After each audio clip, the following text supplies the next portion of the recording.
Hey guys, this is just a quick tutorial to show you how to use my Canva editable board game in Canva's online design program. This template's all set up so that it's really user friendly.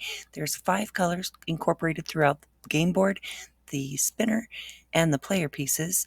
And there's also a set of double-sided player cards that you can use. You can either add text to them or do it like Candyland style with colors.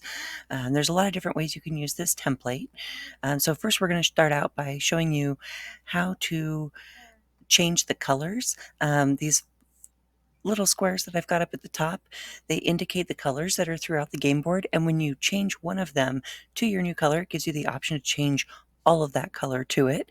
So it's just a really easy way that you can change the whole look of the game board with very little effort in almost no time at all. You can also go through and just change them individually and use as many colors or as few colors as you want. I offer a bunch of different game board templates and spinner templates and player pieces and stuff in my shop, but this is the first one that I've done in Canva that's Canva compatible. Canva offers a great free design program. If you haven't already signed up for them, I definitely recommend it. You can go ahead and use their free program to edit this game board template.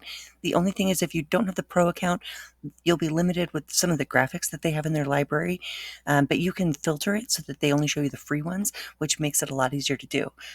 So go ahead and go through and change all the colors that you want first.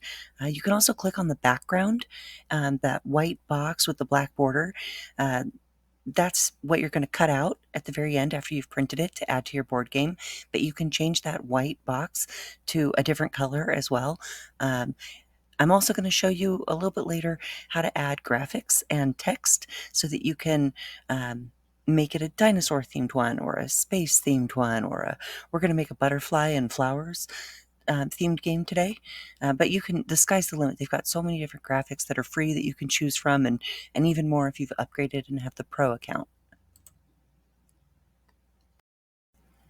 Okay, once you've customized all the colors on your game board and you're ready to add some elements, click on the Elements icon over on the left-hand menu, and in the search bar, just type in whatever theme that you want to make for your game board. There's a little menu icon to the right of the where you're typing in the search field there, where you're typing in your search. And if you click on that, you can filter it so that it only shows you the free designs.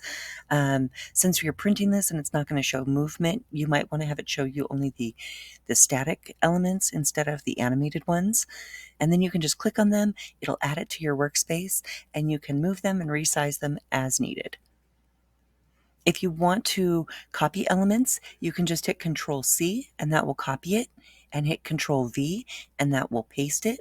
So that's really easy to use if you want to jump between the pages and add some of the matching elements to the different pages. This particular game board template is 4 pages long.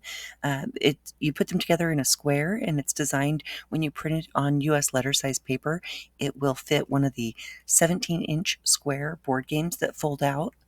I'll put a link to in the comments below for the one that I like using for this project.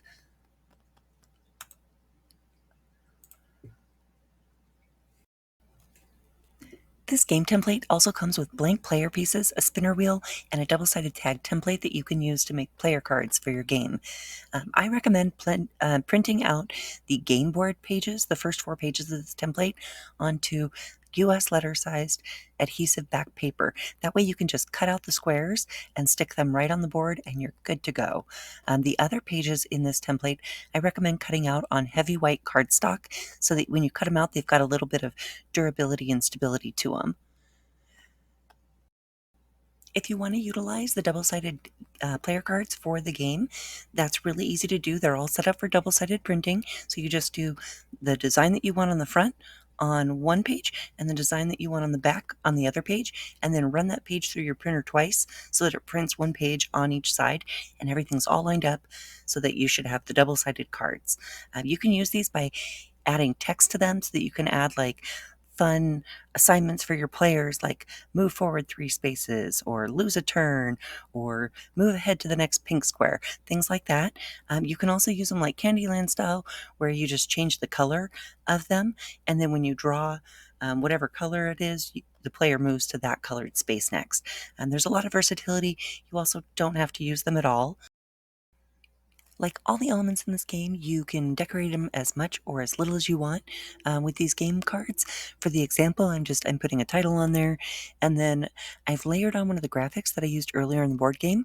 And how you do that is you add it to the game board. You can either copy paste it or re-add it in, and then when you click on it, you right click and go to layer, and you can send it backwards so that it's below the text that you just added.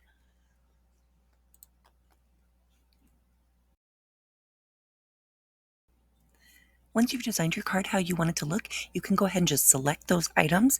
Just click on one and then hold shift and click on the others. And then once you've got them all selected, just hit Control C and Control V, and that will copy paste it. You can drag it to the next player card and then just repeat that. I like to do like a full row, and then I'll copy and paste the whole row so it goes just a little bit quicker. Okay, now we're here on the back side. I'm just going to show you the same thing. We're just adding the text.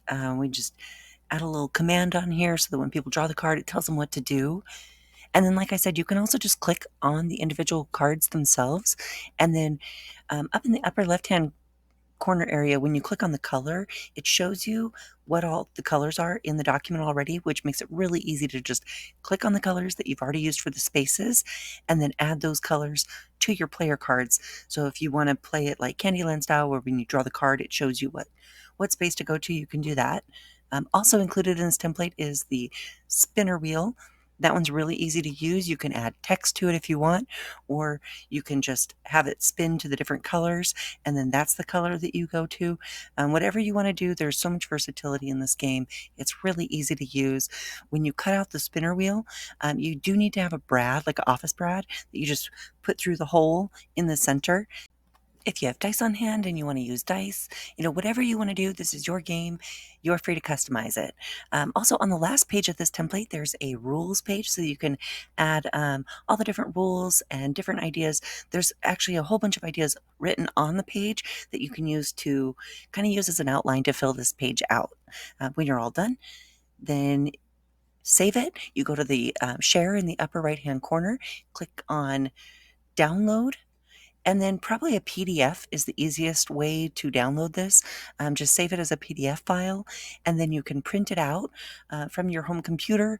I think I mentioned earlier that I recommend printing the first 4 pages on the adhesive paper so that you can just cut it out, stick it to your board, and then the rest of the pages on a heavy cardstock so they've got a little bit of stability to them.